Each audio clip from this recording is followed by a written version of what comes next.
정용실의 뉴스 브런치.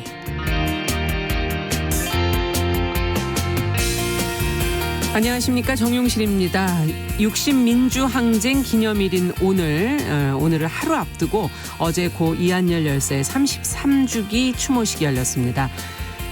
민감용 경찰청장이 이 자리에 참석을 해서 이 열사의 어머니인 배은심 여사에게 경찰을 대표해서 사과를 했죠. 이한열 열사는 민주화를 위한 투쟁 과정에서 경찰이 쏜 최루탄에 목숨을 잃었습니다. 너무 늦었습니다. 참회합니다. 경찰청장이 이한열 열사 유족을 직접 만나 사과한 건 이번이 처음이라고 하는데요. 감사하다는 말 뒤에 이어진 배은심 여사의 말씀, 많은 사람들의 마음을 묵직하게 만들었는데요. 33년이 지났어도 나는 87년 그날이다. 네, 시간은 누구에게나 공평하게 흐르는 것 같지만 그 흐름의 속도는 저마다 다르게 느끼고 있는 것 같습니다. 그리고 또 상처받은 사람들의 시간은 한 곳에 멈춰서 흐르지 않기도 하는 것 같네요. 자, 6월 10일 수요일 정용실의 뉴스 브런치 시작하겠습니다.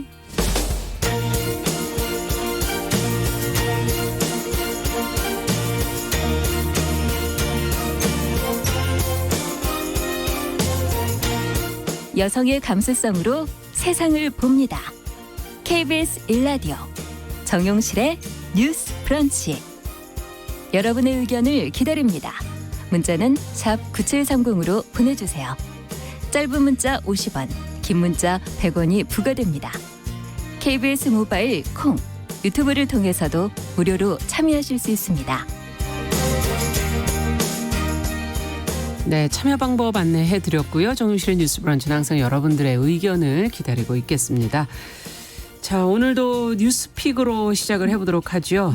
주요 뉴스를 좀 골라서 쉽게 풀어보도록 하겠습니다. 오늘도 두 분 자리해 주셨어요. 더 공감 여성정치연구소의 송문희 박사님, 안녕하세요. 네, 안녕하세요. 전혜연 시사평론가 안녕하십니까? 네, 안녕하세요. 앞서 말씀드린 것처럼 오늘이 이제 60민주항쟁 기념일이어서 이제 얘기를 좀 나누다가 저희가 기념식이 진행이 되면 잠시 또 현장 연결을 했다가 돌아와서 또 얘기 마무리해 보도록 하겠습니다.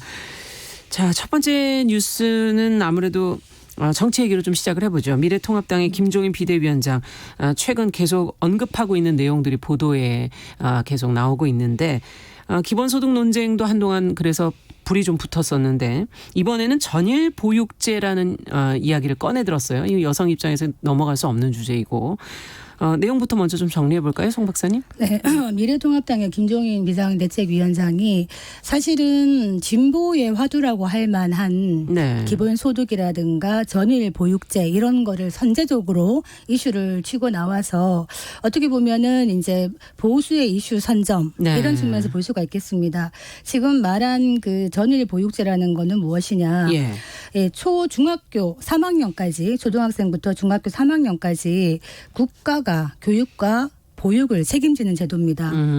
교육과 보육을. 네. 그러니까 어떻게 하느냐. 사실은 지금 저출산, 저출생 이런 얘기를 하고 있는 게 아이를 안 낳는 이유가 아이를 낳아서 기르는데 너무나 많은 비용이 들잖아요. 네. 그런데 부모의 경제적인 격차 때문에 아이에게 제대로 된 교육을 할 수가 없다. 이런 현실에 대해서 늘 생각을 해왔다. 그래서 교육 불평등과 연결되어 있다. 저출생 문제라는 것이. 네. 그래서 방과 후 저녁까지 아이들을 학교에 두는 겁니다. 그렇게 되면 어떻게 될까요? 저녁도 먹여야 되죠. 그렇군요. 그리고 간식도 먹여야 되죠. 그래서 예. 무상급식 논의가 또 아마 나올 것 같은데 여기서 재미있는 것은 저출산이라고 얘기를 하지 않고 저출생이라는 용어를 썼습니다. 네. 왜 그러냐? 좀 생소하네요. 저출산 이러면은 왠지 여자들이 아이를 낳지 않아 이런 말을 하잖아요. 출산에 포커스가 돼 있으니까요. 인구 감소의 책임이 여성에게 전가된다는 비판이 있었기 때문에 그간 여성학계에서는 저출생 아이가 적게 태어난다는 의미를 쓰자 이런 얘기를 했었는데 네. 이 얘기를 들으신 것 같아요. 그래서 저출생이라는 얘기를 했습니다만 기본적으로 이제 2012년에도 박근혜 대선 후보 캠프에서 이런 얘기를 했었어요. 0세에서 5세까지 보육을 국가가 완전 책임지자 이렇게 해서 공약으로 당시 개발한 게 김종인 비대위원장이었습니다. 네. 그런데 예산 문제로 공약이 지켜지지가 않았었죠. 지금도 사실은 마찬가지 상당히 예산이 드는 부분이 아닐까. 우리가 지금은 보육과 교육이 나누어져 나이별로 나누어져 있는데 그것을 어떻게 이제 하나로 만들어서 가게 될지. 자, 전일 보육제를 어떻게들 보시는지 지금 뭐 예산 문제 잠시 짚어주셨지만 전혜연 평론가께서는 어떻게 보세요? 세 가지 한번 짚어보겠습니다. 첫 번째, 정쟁이 아니라 경쟁을 한다라는 측면에서는 긍정적이라고 봅니다. 사실 통합당이 그동안 문재인 정부의 지지율이 낮았을 때도 크게 호응을 받지 못했던 이유 중에 하나가 정부 비판에만 집중했지 대안을 내지 못했고 국민들의 삶이 너무 어려운데 이걸 해결하는 어떤 정책은 제대로 내놓지 못했다는 비판을 받아왔거든요. 그렇죠. 예. 그래서 지금 코로나19 이후에 여러 가지 화두가 대두될 수밖에 없고 코로나19 상황에서 다시 등장한 말이 보육 대란이었습니다. 이거는 사실 진보 보수나 특정 정당의 문제가 아니거든요. 당장 맞아요. 국민의 삶의 문제입니다. 그래서 문재인 정부 비판에만 몰두하는 것이 아니라 정책으로 경쟁을 하겠다. 이런 점은 굉장히 긍정적이라고 봅니다. 네. 두 번째, 제가 꼽은 키워드는 포스트 코로나19 이후인데요. 이제 포스트 코로나 시대에 맞아서 정치권의 역할이 매우 중요해졌죠. 네. 우리가 다룰 노동 문제, 보육 문제 이런 것이 기존의 패러다임하고는 완전히 다르게 접근할 수밖에 없는 상황을 이제 맞이했습니다. 그렇습니다. 그래서 김종인 비대위 이 지금 상황에서 내놓은 각종 1호 공약도 코로나19 경제 위기 극복을 위한 어떤 시리즈를 내겠다라고 공언을 한 바가 있거든요. 네. 그래서 앞으로 김종인 비대위원장이 던지는 여러 가지 화두나 이슈가 아마 코로나19와 맞물려서 우리 사회가 어떻게 갈지에 대해서 통합당은 무엇을 보여줄 것인가에 대한 초점이 맞춰져 있지 않을까 이렇게 생각이 됩니다. 그래서 저는 전일 보육제에서 끝나는 것이 아니라 계속 이어질 거다. 또 다른 이슈를 김종인 위원장이 낼 것이다 이렇게 생각을 하고요. 그러나 세 번째는 저는 좀 비판적인 키워드를 낼 수밖에 없는 게 이게 이벤트성 이슈가 아니냐라는 의심이 아직 있습니다. 말씀하셨듯이 김종인 비대위원장이 박근혜 대선 후보에게 경제민주화라는 화두와 돌봄과 보육에 대한 굉장히 혁신적인 정책의 아이디어를 많이 준 것으로 알려져 있습니다. 그러나 사실 박근혜 정부 출범이 잘 되지 않았어요. 네. 되지 않았고 심지어 경제민주화를 같이 주장했던 의원들이 낸 법안에 대해서 당내에서도 거센 반발이 일었었거든요. 네. 그렇다면 이것은 선거를 위한 혹은 지금 통합당이 국민의 관심을 끌기 위한 보여주기식 공헌이 또 아니냐라는 의구심이 제기되는 거거든요. 실제적으로 이것을 실행해 내겠느냐. 그렇습니다. 그리고 이게 마치 김종인 위원장이 뭐 독자적으로 한 것처럼 비춰질 수가 있는데 사실 자료를 찾아보면 민주당이 이미 많은 단체장들이 전유일 보육제를 공약으로 내세워서 또 시도를 했던 부분이거든요. 네. 그러니까 제 입장에서는 이것이 김종인 표 또는 통합당 표 이슈라기보다는 약간 국면 전환용이 아닐까라는 의구심이 아직 있습니다. 물론 이제 이것을 통합당이 어떻게 정책으로 발전시킬지를 그렇죠. 두고 봐야 되는데 뭐 이번만은 어쨌든 보여주기식이 아니라 여야가 경쟁하면서 정말 코로나19로 어려웠던 국민의 삶에 다가갈 수 있는 정책으로 뭐 실현될 수 있을지 지켜봐야겠습니다.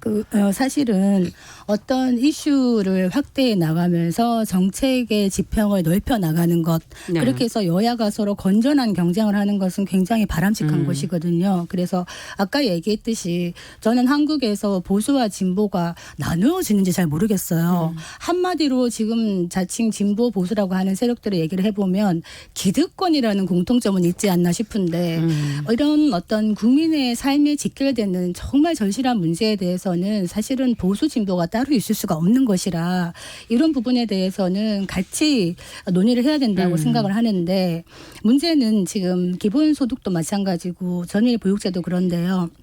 지금 나비 효과라고 그러죠. 기본소득을 화두로 딱 던지고 나니까 이거를 민주당의 이낙연 의원, 이재명 경기도지사 다 받고 있고 안철수 의원도 한국형 기본소득 이런 얘기를 하고 있으면서 어떤 정치의 화두가 되고 있어요. 근데 문제는 결국은 재정의 뒷받침이겠죠. 네. 기본소득을 왜 얘기하느냐. 코로나19뿐만이 아니라도 사실은 이제는 앞으로는 기계가 사람의 일자리를 대체하기 그렇죠. 때문에 점점 사람이 설 자리가 없어지기 때문에 생존권 차원에서 기본소득을 얘기하는 건데 이걸 어떻게 정교하게 구체화적인 플랜으로 만들 수 있느냐가 사실은 관건인 것이라 네. 그냥 정책으로 우리가 먼저 했다가 중요한 것이 아니라 이걸 어떻게 만들어 나갈 것인가 중요하다. 이를테면 지금 전일 보육제 같은 경우요. 저도 아이를 키워봤지 않습니까? 유치원, 초등학교 사실 빨리 끝나잖아요. 네네. 근데 일하는 엄마들 집에 가면 아이가 혼자 있죠. 아니면 유아원에 혼자 있죠. 늦은 시간까지. 그래서 이 문제가 해결된다면은 사실은 출생 문제, 저출생 문제는 많은 부분 해결할 수 있을 그럴 것 것이라는 같네요. 기대를 합니다. 네. 제가 최근에 통합당의 한 중진 정치인을 뵐 기회가 있어서 네. 이 문제에 대해서 물어봤는데 의외로 너무 관심이 많은 거예요. 왜냐하면 이분이 선거운동을 하면서 코로나19가 좀 확진자가 많이 나온 지역에서 선거운동을 했었는데 예.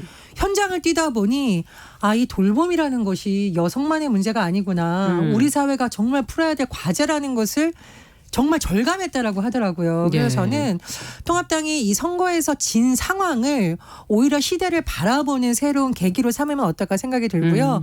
참고로 이 통합당 중진 의원이 뉴스브런치에 대한 설명을 듣더니 너무 출연하고 싶다 밝혔으나 남성분이라서 아마 쉽지는 않을 것 같습니다. 왜 우리가 아이를 하나 키우려면 온 마을에 도움이 필요하다 이런 얘기를 하는데 예. 사실은 지금은 돌봄이 오롯이 한 가정에 특히 여성에게 전가가 되어 있는데 문제는 지금 이 전일 보육제에 대해서는 교육계에서도 찬반이 팽팽해요. 네. 왜냐하면은 학교에 오래 맡기면은 왠지 좋을 것 같은데 사실은 선생님들의 부담이 커지는 거예요. 그렇기 때문에 안 그래도 지금 공교육이 죽었다 이런 얘기하고 교육의 질이 낮아지고 있다 얘기하는데 선생님들한테 과도한 부담을 주는 게 아닌가라는 현장의 우려도 있고요. 또 아이들의 입장에서 보면 학교에 오래 있으니 좋겠지 생각하지만 아이들은 사실 학교라는 공간이 자유롭진 않거든요. 그렇죠. 약간의 통제와 이런 것들이 있기 때문에 그 시간을 차라리 지역사회에서의 어떤 그 공적인 돌봄 체계를 만드는 게 어떤가 그 과정까지 우선 학교에서의 전일제 보육으로 가고 과도기로 그 이후에는 어떤 지자체 차원이나 지역사회의 돌봄으로 가는 게 어떻겠냐라는 견해도 있습니다. 그렇기 때문에 이 부분에 대해서는 많은 논의가 필요하지 않겠나 이런 생각이 듭니다. 조금 더 설명을 드리자면 이제 제가 만나서 대화를 했던 통합당 의원의 경우에는 그런 얘기를 하더라고요. 언제까지 보수 진영에서 재정 문제 때문에 안 된다. 재정 문제 안 돼 때문에 그렇죠. 이 말이 이제 통하지 않는다는 거예요. 왜냐하면 네. 당장 해결해야 될 과제가 있는데 그 과제를 그럼 해결하는데 어떻게 해야 되느냐에 초점을 맞추고 방법을 찾아봐야 그렇죠. 되겠죠. 방법을 같이. 찾는 식으로 예. 패러다임을 바꾸는 게 좋을 것 같다는 말씀하셨습니다. 이제 모든 통합당 의원이라기보다는 일각의 의견도 있다는 거고요. 그리고 말씀하셨듯이 교육의 질은 교사의 질을 넘지 못한다는 말이 그렇죠. 있죠. 최근 교육부에서도 돌봄 문제에 대한 여러 가지 정책을 검토했다가 현장 교사들하고 조금 의견이 다르다는 뉴스를 우리가 다룬 적이 있었는데 결국 이것은 인력과 예산이 뒷받침돼야 될 때 되는 맞습니다. 것이거든요. 특히나 돌봄은 사람이 하는 거잖아요. 네. 기계로만 할 수 없는 것이거든요. 그래서 그런 부분에 대한 논의 같이 가야 되고 가장 중요한 교사들이 현장에서 바라는 것은 또 무엇인지가 같이 들어가야 된다고 봅니다. 그런 쪽에서 좀 생산적 논의가 되길 바라고요. 참고로 뉴스브런치는 남자분들을 차별하는 것이 아니라 그동안 시사 프로그램에서 남성분들이 많았고 여성분들이 출연할 기회가 적었다 보니 그렇죠. 많은 기회를 드리는 것이거든요. 그래서 제가 아까 드린 말씀에 대해서 오해 없으시길 바랍니다. 네. 지금 김복경님께서는 일단 저출산 문제가 심각하기 때문에 획기적인 지원이 좀 있어야 되지 않겠느냐 하는 의견을 주셨습니다.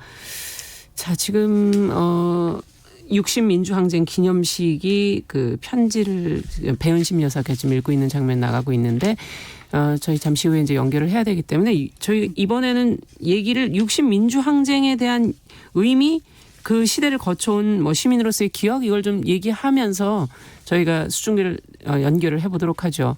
두 분도 아마 특히 송 박사님은 그 시대 아니겠습니까? 참 이게 나이가 나오겠습니다.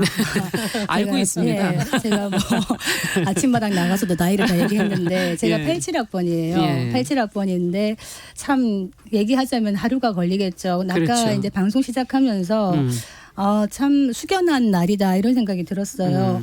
87년도에 이제 6월 민주항쟁을 제가 대학 1학년 때 그렇죠. 맞이했고 또 그로부터 30년이 지난 다음에 또 탄핵 촛불 집회를 또 맞이했고 네. 어떻게 보면은 나름대로 파란만장한 인생을 살고 있는 게 아닌가 이 민주주의 역사에서 그렇죠. 그런 생각을 좀 하고 있는데 민주주의가 피를 먹고 자란다 이런 얘기를 우리가 쉽게 합니다만 참 가슴 아픈 이야기죠. 네. 당시에 고 박종철 열사나 고 이한열 열사 저와 동시대의 우리 학생들이었는데 그렇죠. 탁하니 억하고 갔다 이런 말도 안 되는 소리를 들으면서 우리는 사실 좀 붕괴했고 87년도에 1월 17일 날 그 고대에서 고대 정문 앞에서 9개 대학생 연합 을 해서 데모를 시위를 했습니다. 네. 그랬는데 그때 그 플랜카드가 굉장히 울컥한 것이 지금 생각해도 마음이 기억을 아픈 하고 계세요? 네, 기억합니다. 네. 뭐냐면 고 박정철 열사의 아버님께서 그 유해를 이제 죄를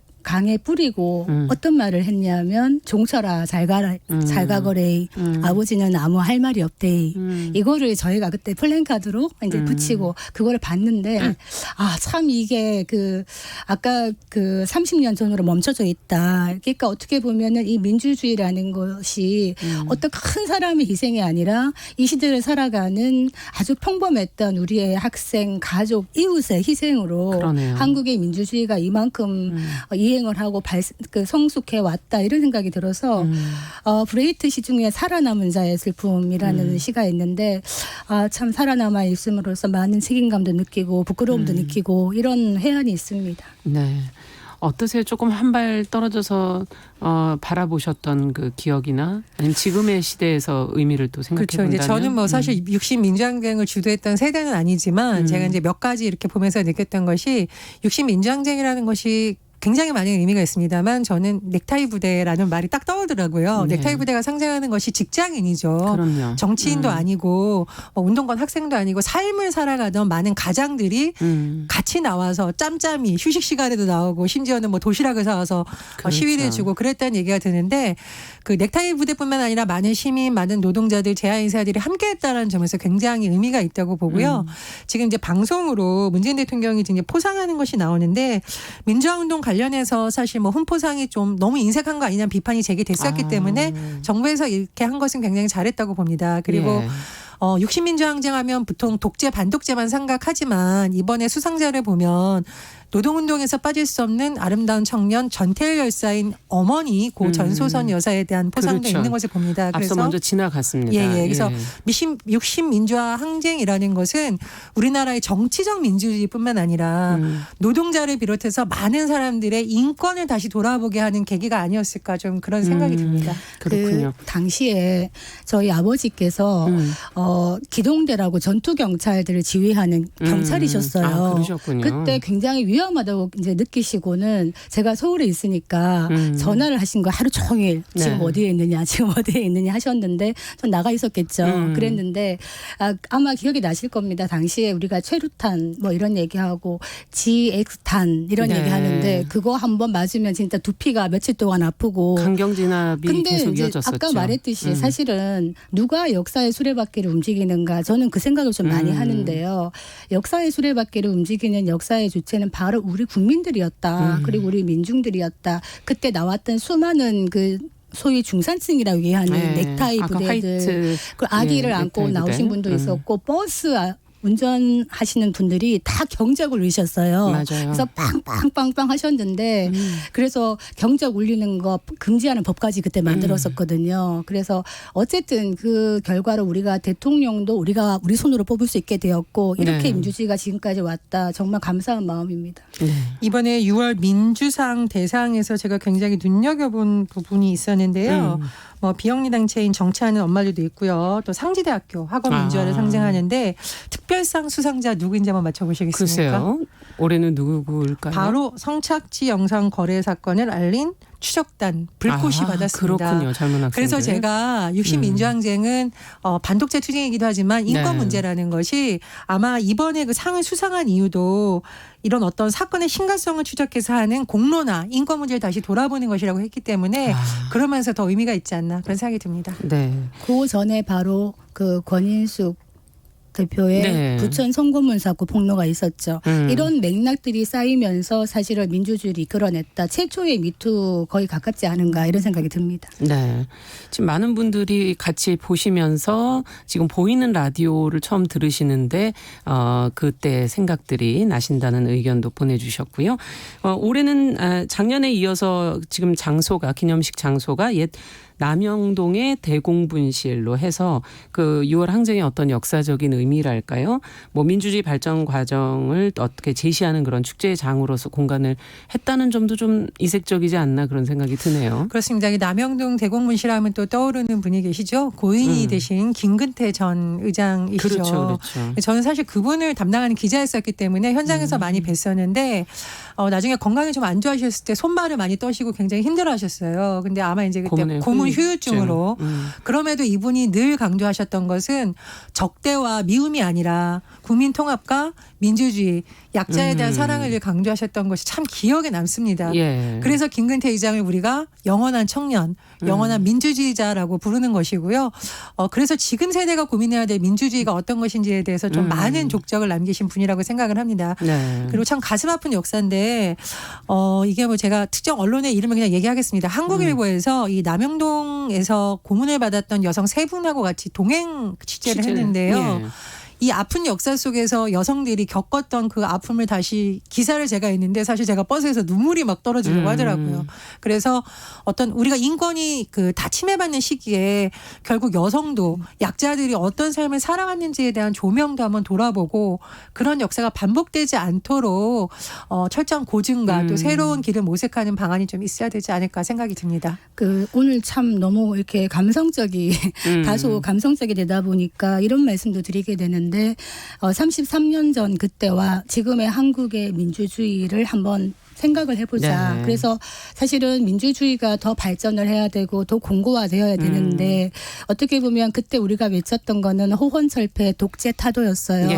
근데 지금의 시기에 독재 타도라는 말을 하진 않지만은 정치 현장을 보면은 정말 타협하고 서로 협상하고 상대를 논리적으로 설득하고 같이 해나가는 이런 것들 역시 민주주의가 아닐까 생각이 들고 저희가 정치 평론을 하다 보니 사실은 여야에 대해서 다 이제 쓴소리를 할 수밖에 그렇군요. 없어요. 예. 그러다 보면 저거는 어떨 때는 정부에 대해서 쓴소리하면 좀 약간 싫어하시는 게 또 있는데 그게 또 평론의 운명입니다. 예. 저도 촛불 집회 추운 겨울에 2017년, 18년 나가봤습니다. 물론 무릎이 시려서 올해는 못 했었습니다만은 이런 국민들의 어떤 그런 염원들이 지금의 알겠습니다. 정부를 만들어냈다. 더 열심히 노력해야 된다. 지금 정부는 이런 네. 말씀 드리겠습니다. 네, 미무수아님께서 이런 과정들에서 아픔도 있고 돌이킬 수 없는 그런 기억이지만 한 발 한 발 좀 성큼성큼 나가자 이런 의견도 보내주셨습니다. 자랑스러운 우리나라가 됐으면 좋겠다는 의견도 보내주셨는데요. 저희 이제 시상식이 이제 마지막을 향해서 가고 있고 배은심 사단법인 전국민족민주유가족협의회 명예회장의 시상이 끝나고 나면 저희가 잠시 60 민주항쟁 기념식 지금 옛 남영동 대공분실에서 진행이 되는 기념식 문재인 대통령의 연설을 잠시 중계해드리고 60 항쟁의 의미는 저희가 정리를 했고요. 그 이후에 다른 내용들을 조금 말씀을 드리면서 뉴스픽은 정리하도록 하겠습니다. 앞서 저희가 이제 60민주항쟁 얘기하면서 그 민주주의를 성장시킨 국민들의 노고가 있었다라는 얘기를 했었는데 거기에 대해서 이제 박수를 보낸다 그런 말씀도 해주셨거든요. 어떻게 들으셨는지 한 말씀씩 듣죠. 87년에 넥타이 부대가 있었다면 2000년대에 들어와서는 넥타이 부대의 뒤를 잇는 미니스커트 부대가 등장을 했었죠. 2010년 6월 지방선거를 앞두고 청년들이 노보트 노키스라는 캠페인을 했습니다. 노보트 노키스라는 것은 투표 안 할 거면 여기서 이제 키스라는 성적인 의미가 아니라요. 연애도 안 돼. 투표야 우리의 삶이 바뀌어라는 것을 아주 평범해 보이는 여대생들까지도 나왔다라고 해서 나온 이름이 미니스커트 부대입니다. 이제 이것은 여성을 어떤 상품한다 이런 의미가 아니고요. 실제로 굉장히 짧은 치마를 입은 여대생들이 이런 피켓을 들고 거리에 등장했었어요. 그래서 미니스커트 부대가 있었고 이후에 촛불혁명이 오는 과정에서는 유모차 부대가 있었죠. 예. 그냥 아이를 키우는 엄마들이 정치에 관심이 있나라는 편견이 완전히 깨졌습니다. 그래서 엄마들이 무상급식을 만들기 위해서 유모차를 끌고 나왔고요. 촛불혁명 과정에서 아이의 손을 잡고 한 손으로는 유모차를 끄는 엄마 아빠 부대가 등장한 점이 있습니다. 그리고 빠질 수 없는 것이 우리나라 민주주의 역사에서 예전에는 주도적으로 이어졌지만 나중에는 애들이 뭘 알아 이렇게 칭을 받았던 고교생들도 사실 촛불혁명 과정에서 많이 나왔습니다. 그래서 문재인 대통령이 오늘 민주주의라는 이름의 나무를 말을 했는데 어떻게 보면 우리 대한민국이 그런 나이테가 생기면서 이 민주주의라는 나무가 더 푸르러지고 더 커진 것이 아닌가 좀 그런 느낌이 들었습니다. 네. 그 대통령이 삶 속에서 민주적인 이런 삶이 스며들어야 된다. 이 얘기가 저는 참 와닿았었거든요. 한국이 제도로서의 민주주의는 정착됐지만 지금의 시점에서 민주주의를 다시 한번 돌아봐야 된다. 그것은 무엇이냐. 민주주의의 내용을 보는 것이거든요. 그만큼 우리 국민이 민주적인 삶을 지금 살고 있는가라는 것을 한번 돌아봐야 되는데 아까 말했듯이 네. 민주주의라는 나무를 키운 거는 국민이고 우리 음. 한국 국민들은 굉장히 역동적이고 위대하다. 그래서 그런 말을 하잖아요. 민심이 배와 같다. 그래서 그렇죠. 배를 물은 민심은 물과 같다. 배를 띄우기도 하지만 없기도 한다. 그래서 대한민국 헌법 1조에 대한민국은 민주공화국이다. 민주가 네. 나오고 1조 2항에는 대한민국의 주권은 국민에게 네. 있고 모든 권력은 국민으로부터 나온다. 이거를 정치권에서 하시라도 잊지 말아야 된다. 이 생각이 그러네요. 듭니다. 예. 자, 오늘 뉴스픽은 여기서 마무리하도록 하겠습니다. 전혜연 평론가, 더공감 여성정치연구소의 송문희 박사 두 분 수고하셨습니다. 감사합니다. 감사합니다.